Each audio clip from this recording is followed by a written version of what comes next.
ఏం చేస్తాడారబ్బా అంతా? బయట దొరకని కోడివేపుడు ఏదైనా ఉందా అంటే వెల్లుల్లి కారం కోడివేపుడు అని చెప్పచ్చు. ఈ వెల్లుల్లి కారంలో ఔషధ గుణాలు ఎక్కువగా ఉంటాయి. వీటి వల్ల బీపీ, కొలెస్ట్రాల్ లెవెల్స్ కంట్రోల్లో ఉండి గుండె జబ్బులను తగ్గిస్తుంది. దీంట్లో antioxidants, anti inflammatory properties ఎక్కువగా ఉంటాయి. అంతేకాకుండా అరుగుదలను పెంచి ఇమ్యూనిటీ బూస్ట్ అయ్యి సీజన్ చేంజ్ వల్ల వచ్చే దగ్గు, జలుబు లాంటి ఇన్ఫెక్షన్స్తో పోరాడడానికి సహాయపడుతుంది. ఈ కోడివేపుడు తింటుంటే ప్రతి ముక్కకి కారం మంచిగా కోట్ అయ్యి నరాలన్నీ యాక్టివేట్ అవుతాయి. కరేపాకు, వెల్లుల్లి ఫ్లేవర్తో ఇల్లంతా గుమగుమలాడుతూ భలే రుచిగా ఉంటుంది. ఊరించడమే కాకుండా ఎలా వండుకోవాలో చూపిస్తా పదండి. క్లీన్ చేసుకున్న కేజీ చికెన్ నీసు వాసన రాకూడదు అంటే క్లీన్ చేసుకునేటప్పుడు ఇలా ట్రై చేసి చూడండి. ఫస్ట్ నీళ్ళతో ఒకసారి క్లీన్ చేసి రాళ్ళుప్పు, అరచెక్క నిమ్మరసం పిండి అన్నీ బాగా కలిసేలా కలిపి 15-20 నిమిషాలు పక్కన పెట్టి తరువాత 2-3 సార్లు నీట్గా క్లీన్ చేసుకుంటే సరిపోతుంది. చికెన్ ముందుగా మ్యారినేట్ చేసుకుందాం. టీ స్పూన్ కారం, అర టీ స్పూన్ పసుపు, టీ స్పూన్ ఉప్పు, టేబుల్ స్పూన్ నూనె పోసి నూనె వేసుకుంటే ఫ్లేవర్స్ అన్నీ మంచిగా పడతాయి. అన్నీ బాగా కలిసేలా కలుపుకోవాలి. ఇట్లా మ్యారినేట్ చేసుకోవడం వల్ల ముక్క మెత్తగా ఉడకడమే కాకుండా చిదిరిపోకుండా ఉంటుంది. దీన్ని అరగంట పాటు పక్కన పెట్టుకోండి. మీకు టైం ఉండి ఎక్కువసేపు మ్యారినేట్ చేసుకునేటట్లయితే ఫ్రిడ్జ్లో పెట్టుకోండి. నేను దాదాపు 4 గంటల పాటు మ్యారినేట్ చేసుకున్నా. ఈ వేపుడికి ముందుగా మనం వెల్లుల్లి కారంని రెడీ చేసుకోవాలి. 8 యాలక్కలు, 2 ఇంచుల చెక్క, 6 లవంగాలు, టీ స్పూన్ మిరియాలు, టీ స్పూన్ జీలకర్ర, టేబుల్ స్పూన్ ధనియాలు, 12 ఎండుమిరపకాయలు లేదా మీ కారానికి తగ్గట్లు తుంచుకొని వేసుకోండి. మ్యారినేషన్లో కూడా కారం వేసుకున్న మనసుకు పెట్టుకోండి. టీ స్పూన్ రాళ్ళుప్పు. ఇవన్నీ కేజీ కొలతకి చెప్తున్నా. అర్ధ కేజీ చేసుకుంటే చూపించినవన్నీ హాఫ్ చేసుకొని వేసుకోండి. లేదా అన్నంలో కలుపుకోవడానికి కొంచెం గ్రేవీ లాగాలంటే చూపించిన కొలతలు ఫాలో అయిపోండి. దీన్ని మెత్తగా గ్రైండ్ చేసుకోవాలి. ఈ పొడి ఘాటుగా, స్పైసీగా గుమగుమలాడుతుంది. ఇట్లా మెత్తగా గ్రైండ్ చేసుకుంటే చికెన్కి బాగా పడుతుంది. ఎంతైనా అప్పటికప్పుడు గ్రైండ్ చేసుకున్న మసాలాల సువాసనే వేరు. 3 మీడియం సైజ్ తెల్లవాయలను పొట్టుతో సహా వేసుకొని బరకగా గ్రైండ్ చేసుకోండి. పొట్టు లేకుండా వేసుకుంటే వెల్లుల్లి కారం ముద్దగా అయిపోతుంది. దీన్ని పల్స్ మోడ్లో బరకగా గ్రైండ్ చేసుకోవాలి. ఆపి గ్రైండ్ చేసుకోండి. వెల్లుల్లి కారం రెడీ అయింది. పొట్టుతో వేసుకోవడం వల్ల పొడిగా ఉంది చూడండి. అక్కడక్కడ కొంచెం ముద్దగా కూడా అనిపిస్తుంది. ఇది కొంచెం ఆరితే పొడిగా అవుతుంది. మనం వేసుకున్న మసాలాలు ఇమ్యూనిటీని బూస్ట్ చేసి అరుగుదలకు ఉపయోగపడతాయి. సీజన్ చేంజ్ వల్ల వచ్చే దగ్గు, జలుబులకు మంచి మందని చెప్పచ్చు. తెల్లవాయి కారం, అదే వెల్లుల్లి కారం తెలియని తెలుగోళ్ళుంటారా? దీన్ని తీసి ప్లేట్లో ఆరబెట్టుకోండి. పొడిగా ఉంటుంది. స్టవ్ ఆన్ చేసి మందపాటి గిన్నె లేదా కడాయిని పెట్టుకోండి. మందంగా ఉన్న గిన్నె అయితే ఫ్రై మాడకుండా ఉంటుంది. 4-5 టేబుల్ స్పూన్ల నూనె పోసి కాగనీయాలి. నూనె కొంచెం వేడెక్కినాక ఓ రెమ్మ కరేపాకుని వేసుకొని ఫ్రై చేసుకోండి. దీనివల్ల ఆయిల్కి మంచి ఫ్లేవర్ వస్తుంది. ఇది వేసుకునేటప్పుడు నూనె ఎక్కువ వేడిగా ఉండకూడదు, లేదంటే చిట్లుతుంది. క్రిస్పీగా ఫ్రై అయింది. దీన్ని పక్కకు తీసుకుందాం. దీన్ని లాస్ట్లో గార్నిషింగ్కి వాడుకుందాం. అదే నూనెలో అర టీ స్పూన్ జీలకర్ర వేసి చిటపటమన్నీయాలి. 2 పెద్ద ఎర్రగడ్డలను పొడవు ముక్కలుగా కట్ చేసి వేసుకోండి. స్టవ్ని హై ఫ్లేమ్లో పెట్టి ఓ నిమిషం పాటు కలుపుకుంటూ ఫ్రై చేసుకోవాలి. కొద్దిసేపటికి అన్నీ ఇలా పొడి పొడిగా అయిపోతాయి. మళ్ళీ ఓసారి కలిపి మగ్గనీయాలి.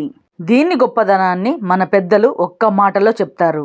తల్లి చెయ్యని మేలు ఉల్లి చేస్తుందని. అది అక్షరాల నిజం. వేడి చేసిన యూరిన్ ఇన్ఫెక్షన్ అయినా, పైల్స్తో బాధపడేవాళ్ళు ఉల్లిగడ్డని కచ్చా పచ్చాగా నమిలి మింగి నీళ్లు తాగండి. అరగంటలో నొప్పి నుంచి రిలీఫ్ని చూస్తారు. ఈ మాత్రం మెత్తబడినాక స్టవ్ని మీడియం ఫ్లేమ్లో పెట్టి ఫ్రై చేసుకోండి. 3 నిమిషాల తర్వాత ఇట్లా లైట్గా కలర్ మారుతూ ఉంటాయి. స్టవ్ని సన్నమంటలో పెట్టి దీన్నోసారి కలుపుకోండి, లేదంటే తొందరగా మాడిపోతాయి. ఈ మాత్రం ఫ్రై అయితే సరిపోతుంది. మనం ముందుగా మ్యారినేట్ చేసుకున్న చికెన్ వేసుకోండి. మ్యారినేట్ చేసుకునేంత టైం లేకపోతే కలుపుకొని డైరెక్ట్గా వండుకోవచ్చు. ముక్కలో అయితే తేడా ఉంటుంది సుమి. స్టవ్ని హై ఫ్లేమ్లో పెట్టి ముక్కకున్న పచ్చిదనం పోయే వరకు కలుపుకుంటూ ఫ్రై చేసుకోవాలి. దీన్ని కలుపుకునేటప్పుడు సైడ్ల నుంచి తిప్పుకుంటూ కలుపుకోండి. ముక్కలు విరగకుండా ఉంటాయి. కంటిన్యూగా కాకుండా గ్యాప్ ఇస్తూ కలుపుకోండి. అన్నీ ఈవెన్గా ఫ్రై అవుతాయి. ఈ మాత్రం ఫ్రై అయినాక స్టవ్ని సన్నమంటలో పెట్టి గిన్నెకు మూత పెట్టి ఉడకనీయండి. 10 నిమిషాల తరువాత మూత తీసి చూస్తే చికెన్లోంచి నీళ్లు మంచిగా ఊరినాయి. కొత్తగా వంట చేసేవాళ్ళు ఈ నీళ్లను చూసి భయపడేరు, కోడి నీళ్లు తాగిందేమో అని. మళ్ళీ ఓసారి దీన్ని బాగా కలుపుకొని నీళ్ళన్నీ పూర్తిగా ఇమిరిపోయే వరకు ఉడకనీయాలి. ముందుగా మ్యారినేట్ చేసుకున్నాం కాబట్టి ముక్కలు తొందరగా ఉడికిపోతాయి. మళ్ళీ మూత పెట్టి ఇంకో 10 నిమిషాలు ఉడకనీయండి. 10 నిమిషాల తరువాత మూత తీసి చూసుకుంటే నీళ్లు మొత్తం ఇమిరిపోయినట్లున్నాయి. సైడ్ల నుంచి దీన్ని మెల్లగా కలుపుకొని చూద్దాం. నీళ్లు మొత్తం ఇమిరిపోయి నూనె సపరేట్ అయ్యింది.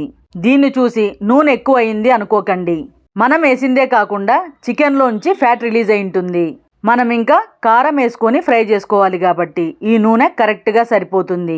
ముక్క తీసుకొని ఏమాత్రం ఉడికిందో చూసుకోండి. ముట్టుకుంటే సాఫ్ట్గా తెలుస్తుంది. 70% వరకు ఉడికింది. ఈ మాత్రం ఉడికితే చాలు. పొడితో పాటు ఫ్రై చేసుకుంటాం కాబట్టి పర్ఫెక్ట్గా ఉడికిపోతుంది. మనం ముందుగా రెడీ చేసుకున్న వెల్లుల్లి కారంని ప్లేట్లో తీసి పెట్టుకుంటే ఇట్లా పొడి పొడిగా అవుతుంది. దీన్ని చికెన్లోకి వేసుకుందాం. అంతా ఒకే చోట కాకుండా ఇలా చల్లుకోండి. పొడి చికెన్ అంతటికి బాగా కలుస్తుంది. కలుపుకోవడానికి కూడా అనువుగా ఉంటుంది. ఇదంతా బాగా కలిసేలా కలుపుకుంటూ ఫ్రై చేసుకోండి. ఈ పొడి వేసుకున్నాక ఖచ్చితంగా స్టవ్ని లో ఫ్లేమ్లో ఉంచాలి. దీంట్లో తేమ ఉండదు కాబట్టి మాడే అవకాశం ఎక్కువ. ఇట్లా అంతా బాగా కలుపుకున్నాక మధ్య మధ్యలో కలుపుకుంటూ మసాలాకున్న పచ్చిదనం పోయే వరకు ఫ్రై చేసుకోండి. ఇప్పుడు కొంచెం మసాలాని తీసుకొని టేస్ట్ చూసుకోండి.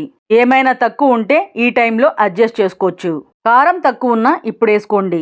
ఇంకా కొద్దిసేపు ఫ్రై చేసుకుంటాం కాబట్టి పచ్చిదనం పోతుంది. నాకన్నీ పర్ఫెక్ట్గా సరిపోయినాయి. చికెన్ ఈ మాత్రం ఫ్రై అయినాక గుప్పెడు కరేపాకును వేసుకోండి. మీకు ఇష్టం లేకపోతే తగ్గించుకోండి కానీ అస్సలు మాత్రం వేయకుండా ఉండద్దు. ఈ ఫ్రైలో స్టార్ ఇంగ్రీడియంట్స్ వెల్లుల్లి కరేపాకే. మళ్ళీ దీన్ని కలుపుకుంటూ ఫ్రై చేసుకోండి. చికెన్తో పాటు ఇది కూడా మంచిగా ఫ్రై అవుతుంది. అట్లనే ఫ్లేవర్ కూడా మంచిగా ఉంటుంది. మీకు ఇట్లా కలుపుకోవడం కష్టం అనిపించి ముక్క విరుగుతుంది అనుకుంటే ఇట్లా చేయండి. అన్నీ బాగా కలుస్తాయి. మీరేం భయపడకండి. దీనికి నిపుణ పర్యవేక్షణ అవసరం లేదు. ఇది కొంచెం ఈజీ మెథడ్ అని చూపించా. మరో 3 నిమిషాల పాటు ఫ్రై చేసుకోండి. కరేపాకు మంచిగా ఫ్రై అయింది. ఓ ముక్క తీసుకొని చూద్దాం. వెల్లుల్లి కారం ముక్కకి మంచిగా పట్టింది. ఇది వైట్ రైస్లోకి, పలావ్లోకి, ఇంకా దీన్ని బగారా అన్నంతో తింటే మాత్రం ఫ్రై పీస్ బిర్యానీలా ఉంటుందంటే నమ్మండి. పప్పుచారు, రసం, సాంబార్లోకి సైడ్ డిష్గా అయితే ఇంకా చెప్పనవసరం లేదు. వెల్లుల్లి కారం కోడివేపుడు రెడీ అయింది. ఇంకా స్టవ్ ఆఫ్ చేసుకోవచ్చు. ఇప్పుడు గుప్పెడు కొత్తిమీర తరుగునేసి కలుపుకోండి. చికెన్ వేడికే కొత్తిమీర మగ్గిపోతుంది. మీరెన్నో చికెన్ ఫ్రైలను ట్రై చేసి ఉంటారు. ఇది అన్నిటికన్నా డిఫరెంట్. సీజన్లో వచ్చే దగ్గు జలుబులతో బాధపడకుండా ఇమ్యూనిటీని బూస్ట్ చేస్తుంది. దీన్నోసారి ట్రై చేసి చూడండి. ట్రై చేసినాక మీకెట్లా కుదిరిందో కామెంట్స్లో చెప్పడం మాత్రం మర్చిపోద్దండి. ఈ వీడియో నచ్చినట్లయితే లైక్ చేసి మీ వాళ్ళు కూడా తెలుసుకోవాలంటే షేర్ చేయండి.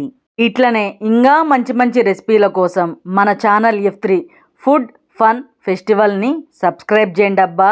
ఇట్లు మీ వేణి.